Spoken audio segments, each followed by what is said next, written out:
Bismillahirrahmanirrahim.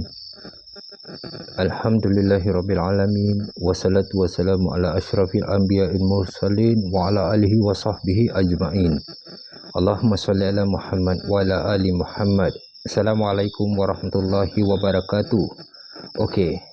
Ini I nak share sikit tentang jihad. Okey. Ramai di antara kita orang-orang Muslim, terutama sekali kaum Adam orang lelaki, semua nak pergi jihad. Bila dengar perkara seperti ini, apa yang terjadi di Palestin, semua nak jihad. Okey. Tapi persoalan dia yang kita nak kena faham ni, kenapa banyak dari antara kita ni semua nak pergi jihad kat Palestin tu, tapi tak dapat, ataupun tak ada cara, ataupun tak kesampaian. Apa sebab dia? Okey, ini yang kita nak kena faham tentang jihad. Because jangan bila pasal perang antara Muslim atau Palestin ataupun apa, kita terus semangat berkobar-kobar, kita nak pergi jihad, kita nak perang, nak kira siapa yang tak nak mati syahid kan? Semua orang nak mati syahid.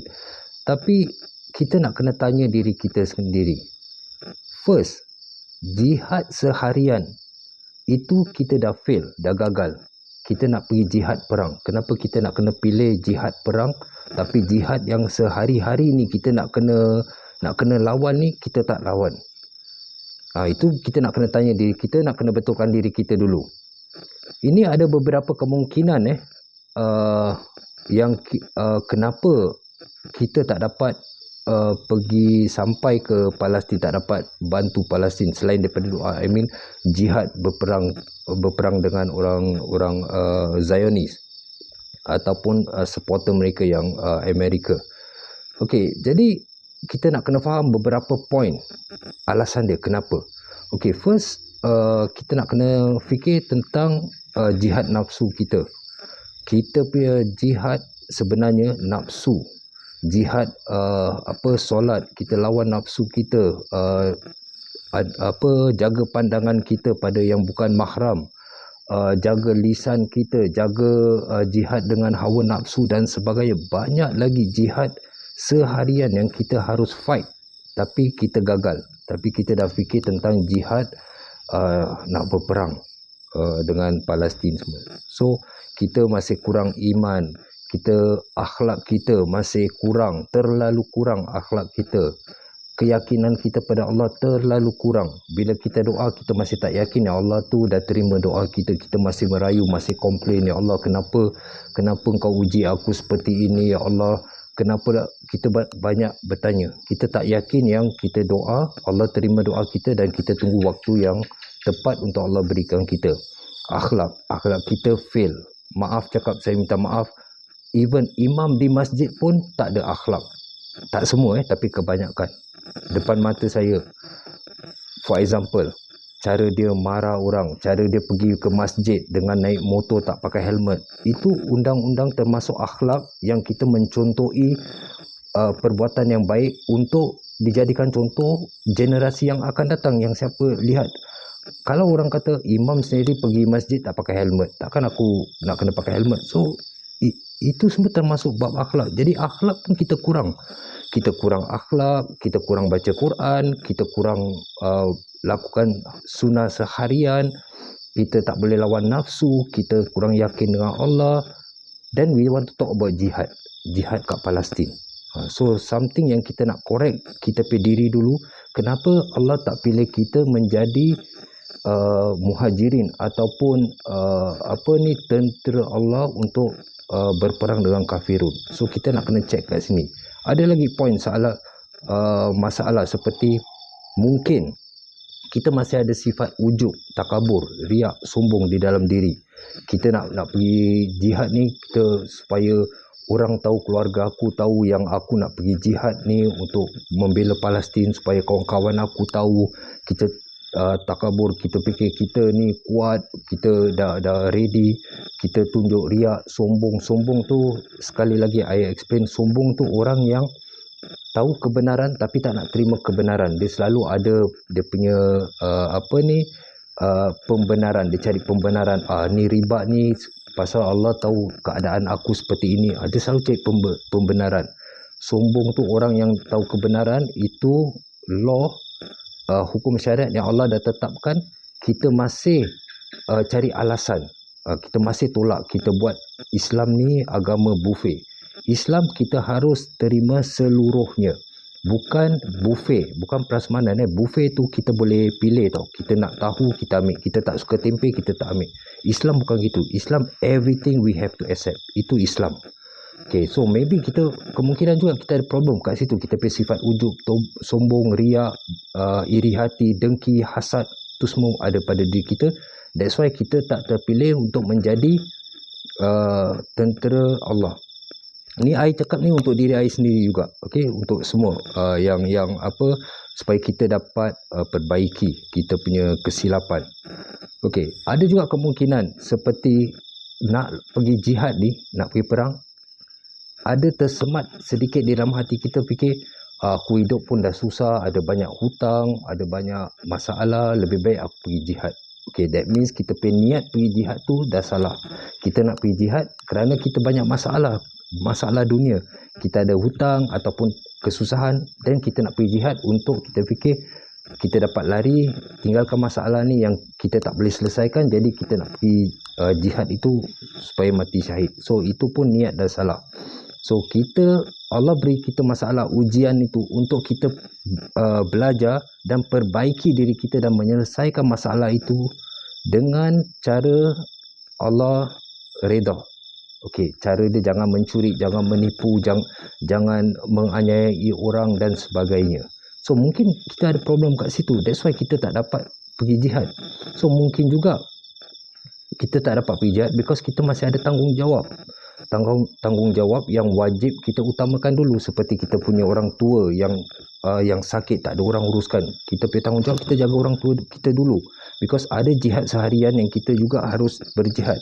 Ada mungkin tanggungjawab seperti nak settle hutang, kita ada anak yang masih kecil dengan isteri, kita tak boleh terus tawakal dengan Allah dan tinggalkan bulat-bulat. Tawakal tu bermakna kita harus usaha baru kita bertawakal. So kau nak tinggalkan anak isteri kita boleh, tapi kita mesti usaha. Okey, dia cukup makan minum, kita dah preparekan. Kalau apa-apa terjadi, dia boleh rujuk ke family kita, atau apa masalah boleh rujuk ke saudara kita. Itu yang tanggungjawab yang kita harus selesaikan dulu. Mungkin kerana ini kita masih punya banyak tanggungjawab. That's why kita tak dapat jadi tentera Allah di Palestin. Tapi tak semestinya kita harus ke Palestin. Tentera Allah tu boleh berada di mana saja, bukan hanya di Palestin. Dan mungkin juga kerana untuk masa ni, as we can see dalam news, banyak tentera-tentera daripada Yaman, daripada Turki, daripada Mesir, daripada Jordan, Lebanon, banyak yang masih bantu Palestin.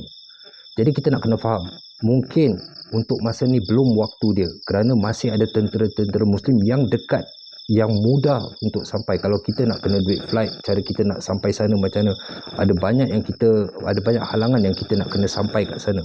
So mungkin kerana itu orang-orang di sana menjadi kewajipan mereka, kerana mereka tu memang militer, mereka dah memang ready, dan mereka tu setiap hari baca Quran, melakukan sunnah seharian. Bukan macam kita yang baca Quran mungkin seminggu sekali, mungkin setiap hari Jumaat ataupun malam Jumaat, yang jarang baca Quran, yang selalu tinggalkan sunnah seharian. So mungkin untuk sekarang Allah tahu kat sana ada tentera-tentera muhajirin, tentera Muslim yang berjihad untuk bantu Palestin.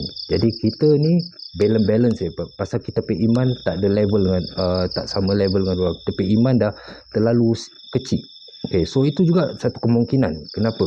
Dan mungkin juga kalau kita pergi sana, kita dikasih senjata, peralatan senjata, apakah kita tahu gunakan senjata dengan cara yang betul?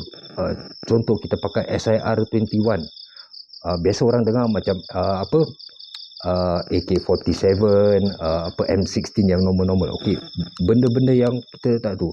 Macam mana nak cara gunakan hand grenade, macam mana nak gunakan smoke grenade, macam mana nak jadi backup untuk assist the rocket punya ini assistant, the apa ni diorang kata combat man.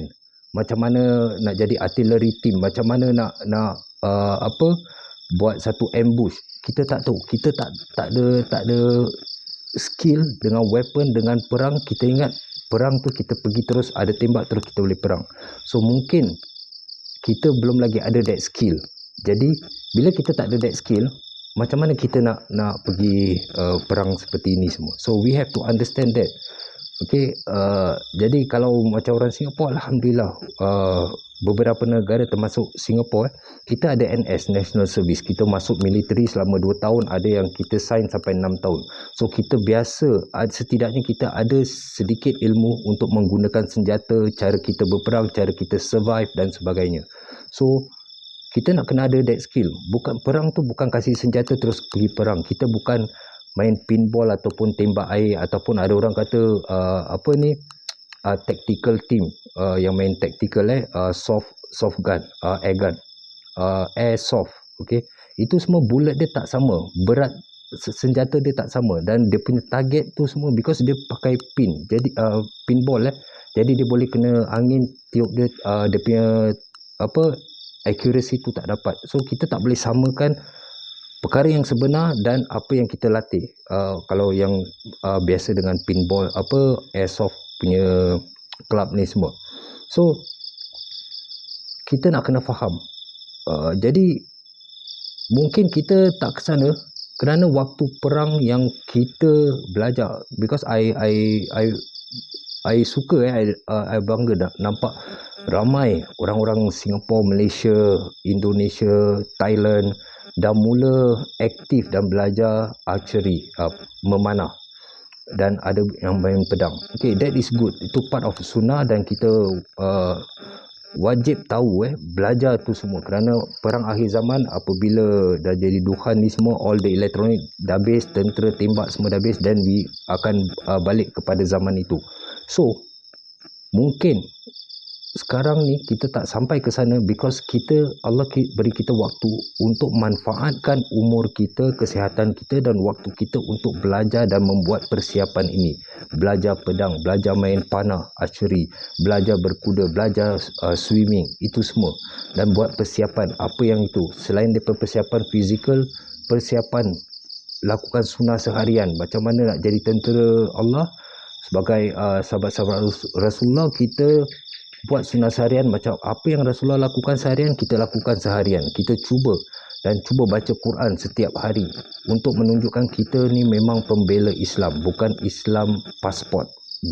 Dekat pasport Islam tapi kita tak macam Islam, dengan tak ada akhlak, dengan kurang iman, dengan kurang keyakinan pada Allah. So kita ada problem. Mungkin bila kita dah bersiap dengan pedang, archery ni semua, dan waktu itu Allah akan jadikan kita salah satu tenteranya. Kalau kita punya ajal dah sampai sebelum kedatangan Imam Mahdi, mungkin Allah akan pilih kita menjadi tentera Allah di bawah pimpinan imam yang benar, insya-Allah. So the question is, banyak negara yang start to accuse Hamas ni teroris. Okay, definition teroris ni semua orang tahu. Teroris ni orang yang menceroboh, tak kira.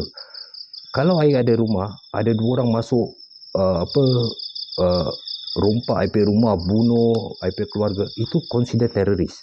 Okay, so teroris tu yang menceroboh dan yang merosakkan, yang membunuh, itu teroris. Jadi kalau orang kata Hamas itu teroris, I tak backing teroris, tapi I nak kasih kefahaman. Kalau orang kata Hamas itu teroris, okey, itu diorang dapat that statement, that call atau panggilan atau label teroris itu daripada siapa? Daripada Israel. Dan Israel itu orang Yahudi. So kita nak kena tahu, dia label Hamas as a terrorist. Okey. Dan apa yang Israel lakukan pada Palestin itu bukan kerja teroris ke? Itu pun terorisme. So kalau dia nak label Hamas teroris, okey, fine. Kita akan label keduanya teroris. Hamas teroris dan Israel juga teroris. Tapi kalau Israel tak nak mengaku dia teroris, Hamas bukan teroris. So, sesiapa yang kata Hamas itu teroris, satu soalan. Siapa yang lebih tahu tentang Hamas? Kita dekat Singapura, dekat Indonesia, dekat Malaysia, dekat Brunei, dekat Thailand, dekat mana-mana lah. Kita tahu siapa Hamas, atau Hamas dan orang Palestin tu tahu diorang siapa? Because diorang ada kat sana. So, siapa lebih tahu? Kalau I kata my family, siapa lebih tahu tentang my family? I yang akan tahu my family, ataupun orang luar daripada Kedah, daripada Jogja yang tahu I punya family? Diorang tak tahu, diorang cuma tahu news. Jadi peperangan ini semua, kita nak kena tahu tentang peperangan. Peperangan yang memberitahu kita siapa musuh kita adalah government kita. Government yang bilang, okey, ini musuh kita. Tapi revolution, kebenaran, keadilan, itu kita yang harus fikir siapa yang betul, siapa yang salah. Kerana there's only one truth. Satu je yang hak. Tak ada lain lagi. Tak boleh deny. Walaupun sejuta orang manusia deny, hak tetap hak. So, kita jangan pandai-pandai label orang ni teroris, orang tu teroris, orang tu salah, orang ni salah. Ustaz ni kita ambil dua ustaz ni kata. Kita jangan laga, jangan jadi batu api, jangan adu domba. Okay, salah satu orang yang tak akan masuk syurga, orang yang adu domba. So, kita jangan buat speculation, kita jangan sebarkan video-video yang kita tak tahu sumber dia, apakah ni fitnah, apakah ni betul, apakah ni video tahun lama, kita share balik, apakah ini game, everything. Kita tak payah nak share, kasih orang yang orang kat mana-mana lah, social media start amin, alhamdulillah ni semua dengan cerita-cerita bohong. So, kalau kita nak jihad, kita jihad dengan cara betul, bukan jihad dengan cara salah. Kita tak bermusuh, kita kalau boleh Islam ni peace, kita tak nak bermusuhan. Tapi kita harus tegakkan kebenaran walaupun di mana kita berada. Dan kalau kita in peace, orang nak peace dengan kita, nak berdamai dengan kita, kita akan berdamai dengan mereka. Okey, itu saja yang I nak share. Semoga jadi manfaat. Semoga kita dapat mengingatkan diri kita, termasuk my own self, dan kita boleh perbaiki, and insyaAllah satu hari bila kita benar-benar ready, kita benar-benar tahu apa itu jihad, Allah akan pilih kita menjadi tentera dia di akhir zaman. InsyaAllah. Assalamualaikum warahmatullahi wabarakatuh.